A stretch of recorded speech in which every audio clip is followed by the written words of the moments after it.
Man, what is happening, my YouTube family? Of course, it is your boy B New. I'm coming at you on this Wednesday. And first and foremost, as always, want to send out positive vibrations and blessings to anybody who could be listening. Now, with all that being said, we know the Los Angeles Lakers season came down to a very game on last night, which was basically an elimination game for the Lakers if the Spurs were going to win.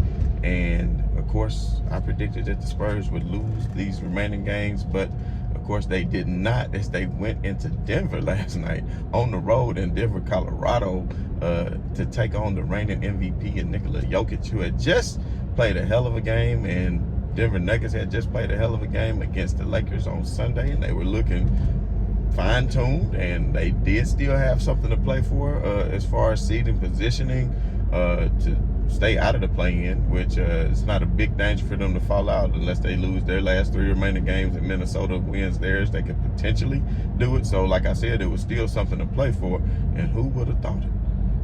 Even without DeJounte Murray, who has been battling a non-COVID related illness, said he lost a lot of weight, couldn't really play, you would think that the Spurs would fall to Denver, but of course they did not. They went on to win the game, and of course the word got back to the Lakers, who were actually playing a decent game in the first half against the #1 team in the NBA as of now, record-wise, in the Phoenix Suns.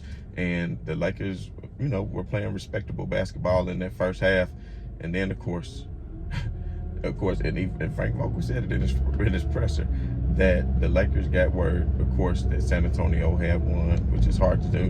They flash scores at the arena too, but you can be locked in without knowing. So to me, and I'm just throwing this out here because we got a lot more that we want to talk about, but this is just me.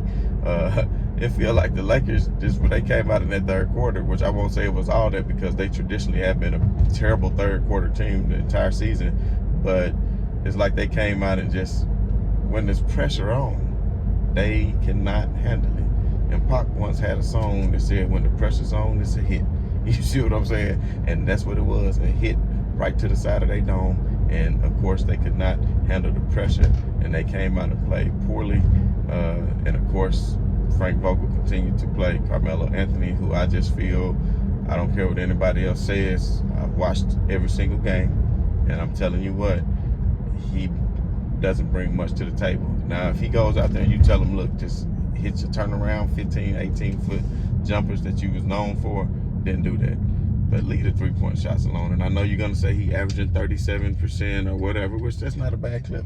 That's not a bad clip, don't get me wrong. But it's when they need it.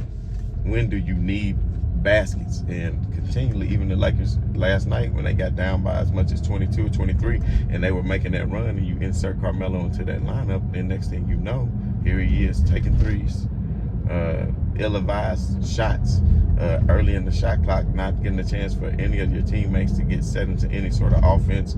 And Anthony Davis as well, he took some ill-advised shots. So at the end of the day, what I do want to point out and talk about first and foremost is I had a conversation in my comments. I might have to go back and find the video, and if you were the person I was talking to, feel free to comment on this video. But it was about 2 or 3 weeks ago, before people even would have thought that San Antonio had any opportunity whatsoever to come in, because people thought, well, no matter what, the Lakers going to play terrible as hell and they're going to make it into the play-in no matter what, because now they have a play-in, right? So now that the Lakers have a play-in opportunity, that they got a chance to not worry about not making it in. But of course, San Antonio went on some kind of run, and forgive me, y'all, because I don't know what the hell is going on while I'm out here trying to drive, so y'all don't even want to know. But player like me, I always figure it out. So anyway, back to what I was saying is, they didn't think that they were not going to make it in at all. Like not making it in wasn't even an idea. But lo and behold, what happened? And I had this conversation with somebody in the comments, like I said, who was saying, when I was saying Frank Vogel was a terrible coach who couldn't coach his way out of a wet paper sack, they told me this was their argument now. Their argument was, well, look at Popovich. He said, no, the Lakers roster is terrible, which I won't say it's terrible, but I would say it's not the best constructed roster. But what I will say is, he said, Greg Popovich, is he a terrible coach? Look at their record, and are you going to call him a terrible coach? Does he need to be fired? It's all about your team. And my response to that was, Frank Vogel has, even with Anthony Davis hurt, LeBron James and Russell Westbrook for the majority of the season, even with other role players, and couldn't turn that into wins at times against even some of the lowly teams of the league, losing games to teams like Houston, even to San Antonio, even to Portland, even to Sacramento multiple times. So my point is, Greg Popovich took a roster of mostly not well-known players. If you ask the average fan, they might know DeJounte Murray, who is going to be, I think, going to be a great superstar in this league eventually. But the thing is, he has a system in place where everybody trusts one another. They know how to move the ball, and they have great team defense. And that's why they always been successful. And that's why he had a record of 20 years in a row making the playoffs. And that's been in the Western Conference. You went 20 years in a row making the playoffs and won several championships and built dynasties. So, I mean, of course, Tim Duncan had a lot to do with that. David Robinson had to do a lot with that. Manu Ginobili, Tony Parker. I'm not saying you got to have great players. And when great coaches have great players, then they have championships. But when great coaches have trash players, then they still can make the playoffs, as Greg Popovich just proved. And then what really makes me upset is, I've been on Frank Vogel for 2 seasons now. Go back and check the videos. I've been on him for 2 seasons of being a pathetic coach, having poor matchups, having poor strategies, having poor rotations. And then people get on TV and, Isaiah Thomas and others, and people on NBA TV and people on ESPN, they'll say, well, Frank Vogel is the scapegoat. He is the scapegoat. He just won a championship for them 2 years ago. So did he just all of a sudden forget how to coach? It's the roster. It's the roster. I understand it's not the same roster. Of course, would you rather have Danny Green? Would you rather have KCP? Would you rather have a 2-year younger Rondo? Would you rather have a 2-year younger Dwight Howard? Would you rather have a JaVale McGee, speaking of which the Lakers could have had, but let that opportunity to go by? Could have had DeMarcus Cousins, let that opportunity to go by. And you bring in a DeAndre Jordan, who the Nets cut. I mean, but at the end of the day, the Lakers, Pelinka made a lot of bad moves. I don't know if he'll be out, but one thing for damn sure is Frank Vogel needs to be out. And to me, I don't know if you ever had, you got lazy and put some trash in your garage, and you had the trash right there, and you forgot to take it out, and you went into the garage. You said, "The hell is that? Oh, damn! I forgot to take this trash out." So you hurry up and get it out of there, and you actually happy about taking out the trash. Well, that's what this is with Frank Vogel. I can't wait till they take out the trash, because his coaching, I don't give a damn what anybody says, is pathetic. It's pathetic. And just like a couple of weeks ago when the Lakers were up by 20-something points against the Pelicans in a key matchup, this was before Anthony Davis returned,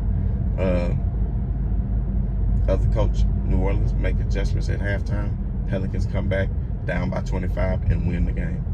Vogel makes no in-game adjustments. He doesn't know how to make the proper rotation. He never let any of his players gain any sort of continuity. He let players play themselves out of rotation quick and early in the season. Players like a Wayne Ellington, who, if given ample opportunity, could have been somewhat of a contributor. You took away all of THT's confidence because you play him, then you don't play him, then you play him, then you don't play him. You sit Austin Reeves, you play Austin Reeves, you don't know he get in the slump. Oh, well, let's not play him. Oh, well, let's play him last night. You don't know what the hell you want to do. And that's a problem. And the thing about it, even during the broadcast, Greg Anthony stated, and it wasn't a shot at the Lakers, he was just saying in general, like, he was talking about Phoenix, how, they know what to do. Their role players know what to do.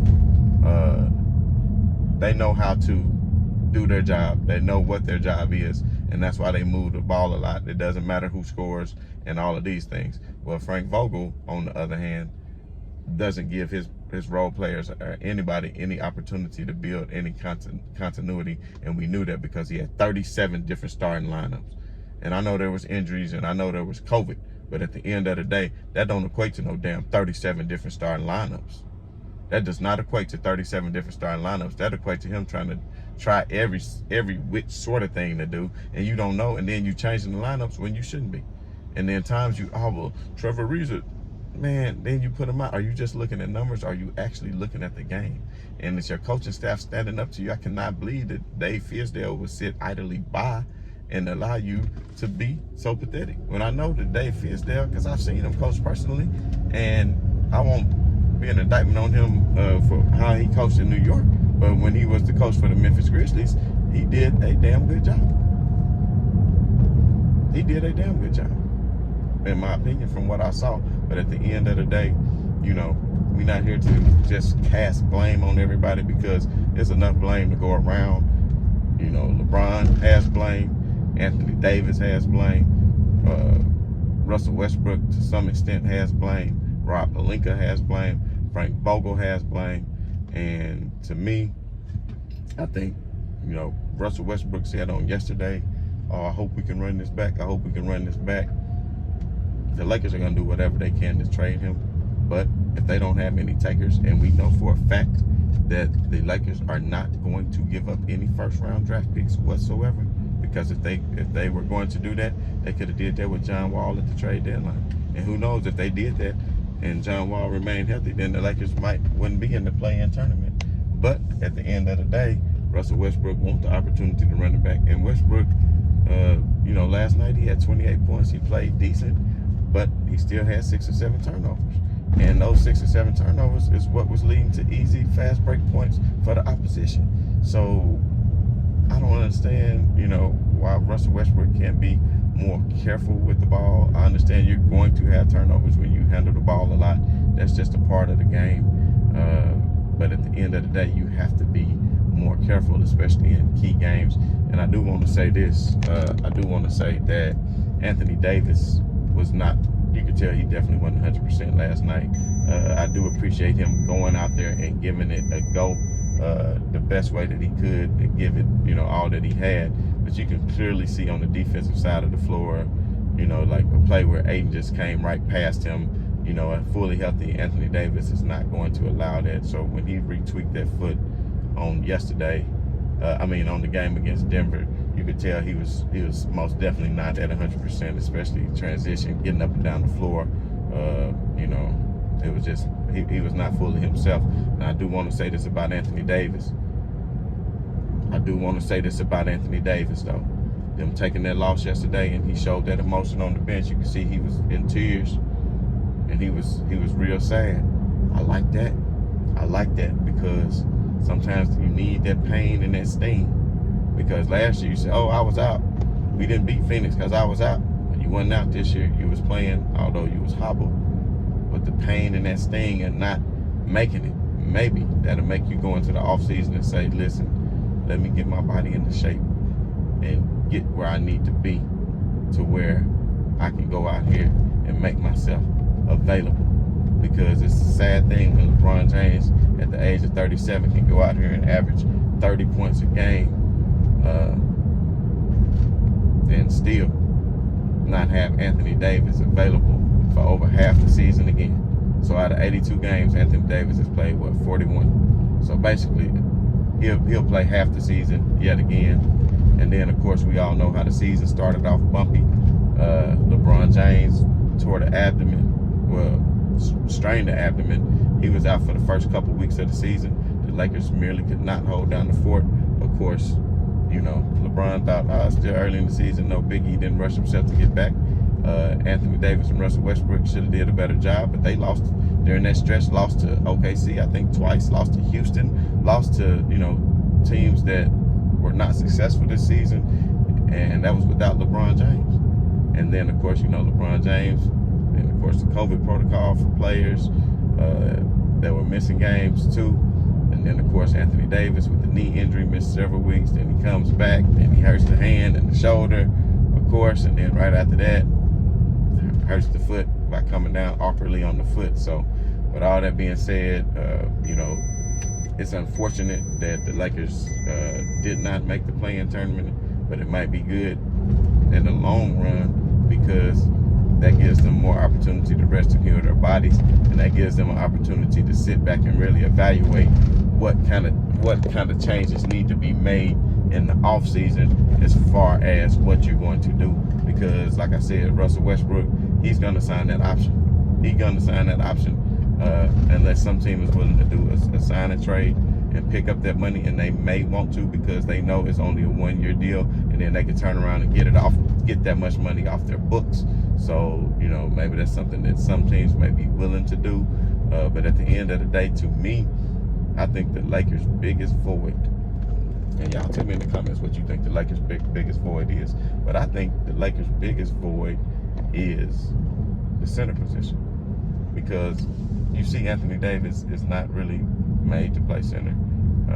I think he does a great job in that 4 spot, and I think the Lakers need to find a center that's a non-traditional center, like a Dwight Howard, because last night when they went big, it was easy for Phoenix to defend playing 2 bigs like that, especially 2 traditional bigs, because Anthony Davis is not a true floor stretcher. So what the Lakers need to do, and that's why I wasn't mad at the Lakers having Marc Gasol, and at the beginning of the season when I saw they cut Marc Gasol and then keep him, even though he was older and wasn't playing well, I would have loved to see a Marc Gasol this year, because at least at the 5 position, he could stretch the floor and allow LeBron, at least at the 5 position, Marc Gasol could stretch the floor and allow floor space and more room to the lane for LeBron James to drive to the paint.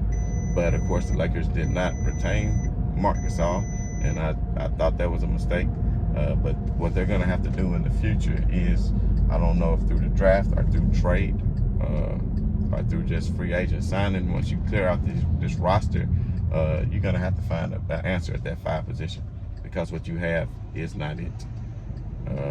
What you have is definitely not it. I mean, even Denver picked up Biyombo. I don't know why the Lakers didn't pick up Biyombo. They picked up DeMarcus Cousins. I don't know why the Lakers didn't pick him up, but there has to be an answer for them at the 5 position, because to me, that's their biggest weakness. You don't want LeBron James having to start at center. You don't want Anthony Davis starting at center, obviously. So if the Lakers could answer that problem, I think they could play well. And now the Russell Westbrook problem, if they could trade, then that would release $45 million worth of cap space. And if they can get rid of $45 million worth of cap space, then that would allow them to sign a lot of players. But they don't. If Russell Westbrook does stay, and they have to keep that core player intact, because maybe they want to say, well, they only played 22 games together the whole season, all 3 of them together, which they only played 500, I think, 11-11. But at the end of the day, they might want to just run that back and see how that goes. And I just feel like that may not be the best move. But if that is the case, which I'm feeling that probably is going to be the case, then they just need to fill that roster up with some better shooters, because the Lakers were bottom half of the league in 3-point shooting. They didn't really have any outside threats besides from Malik Monk. They brought in Bazemore to be an outside threat. That didn't happen. They brought in Wayne Ellington to be an outside threat. That didn't happen. THT was supposed to develop into an all-around player that could get them a boost. That didn't happen. They still have Kendrick Nunn, who unfortunately was hurt the whole season as well, who was expected to be a big part of what they were going to do. They really said impressed in training camp, but it was just not meant to be.